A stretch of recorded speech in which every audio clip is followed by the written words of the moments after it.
Hi, I'm Subianam Puri, a radiologist with Consulting Radiologists Limited. And I'm Michael Bowen, a pulmonologist with Minnesota Lung Center.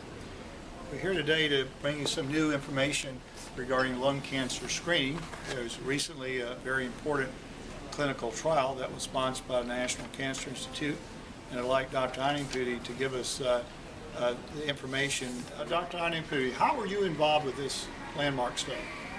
Thank you, Dr. Bowen. Back in 2002, when the National Cancer Institute was initiating the study, University of Minnesota School of Public Health was the main sponsor in the state of Minnesota. And they approached us at Abbott Northwestern Hospital, Virginia Pepper Cancer Institute, and Consulting Radiologists to be part of this study.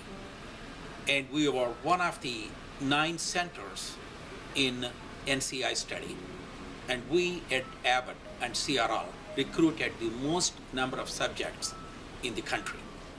And this is a study that was designed and initiated in 2002.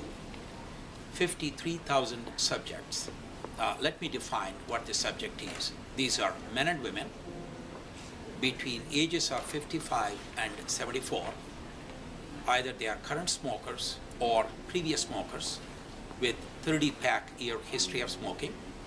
We randomized this group into 2 groups. One group gets a chest x-ray, one every year for 3 years, and the second half of the group gets low-dose CT, CAT scan of the chest or the lungs once every year for 3 years. Then we followed them. And in October of 2010, the National Cancer Institute and the ACRIN, that is American College of Radiology Imaging Network, who is a co-sponsor of this study, stopped this study because the results were so promising. And it was determined that there is a 20% reduction in lung cancer mortality at the end of 8 years after follow-up. Not only the mortality from lung cancer has decreased, even the overall all-cause mortality has also decreased in the population that was screened with low-dose chest CT. It is an exciting landmark study. Dr. Bowen? Yeah. You talk about low-dose chest CT. Could you tell us what low-dose means and how that would compare to other imaging techniques in terms of radiation exposure? Thank you, Dr. Bowen. That's a very important question. There is quite a bit of media attention and in the lay press lately regarding the amount of radiation and the potential harm it can cause to the general population. And just to give you an idea, if you live in Minnesota, your natural background radiation without getting any imaging tests is about 3 units. Each unit is called millisievert.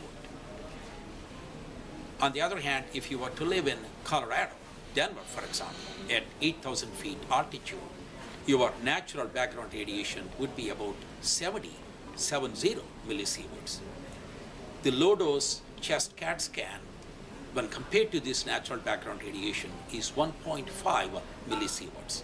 Is the radiation? Yes, but certainly, in my opinion, it's worth it. And how would this compare to, say, a breast mammogram? With the mammogram, 4V mammogram, and average women with average breast density, they'll be getting about 1 unit of radiation. Well, this certainly is a very important study because it's the first large study that's been controlled that looks at mortality, and these patients were followed for up to 5 years. So I think it's going to change the way clinical practice going forward. These studies are still preliminary. Are there going to be additional information coming from the study? Yeah, that's a good question, Dr. Bowen. Absolutely. There is going to be multiple studies that will be coming out of this main data. And this is still very preliminary, very promising. And yes, you're absolutely right. There will be a lot more studies coming out of it regarding the benefits of the low-dose screening for lung cancer. Now, from my perspective as clinician and pulmonologist, this is a very important study to help define risk for lung cancer screening. There are currently no tests that have shown to be a benefit until this study for lung cancer screening. So currently, if patients fit into the age category and the heavier smoking, as Dr. Iniputi outlined, then consideration for low-dose chest CT on a screening basis is limited, is indicated at this time for consideration.